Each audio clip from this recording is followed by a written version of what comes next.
ധ്യാനൊക്കെ ഈ പറഞ്ഞ ബഹുമാനമൊന്നുമില്ല. ധ്യാനൊക്കെ എടുത്തിട്ട് ധ്യാനല്ലാതെ എനിക്കോട് വേറെ ഏതൊരു ആർട്ടിസ്റ്റ് ആണെന്നുണ്ടെങ്കിൽ എന്തൊക്കെ നടന്നേ.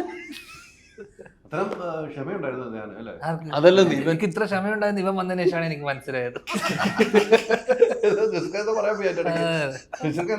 ക്ഷമ പരീക്ഷിച്ചു.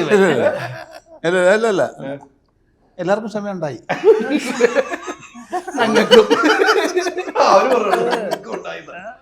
പക്ഷെ വേറെ പറയാതിരിക്കാം. എന്താ വെച്ചാൽ ഇപ്പൊ ഇവരിപ്പോ കോണ്ടന്റ് ക്രിയേറ്റേഴ്സ് ആണെങ്കിലും നമ്മൾ പല ആൾക്കാരെയും നമ്മൾ ഫസ്റ്റ് ന്യൂ കമേഴ്സ് ആയിട്ട് കാണുന്നതിൽ ഇവര് വന്ന് കഴിഞ്ഞ് പെട്ടെന്ന് ഇതിട്ട് നമ്മളല്ലേ നിരന്തരമായിട്ട് ഒരു ക്യാമറ ഫേസ് ചെയ്യുന്നോണ്ടായിരിക്കും അങ്ങനെ ഒരു എന്താ പറയാ നമ്മളൊരു പുതിയ ആൾക്കാർ ചെയ്യുന്ന ഒരു പകപ്പില്ലായിരുന്നു ഇവര് ചെയ്യുമ്പോ ഒന്നും.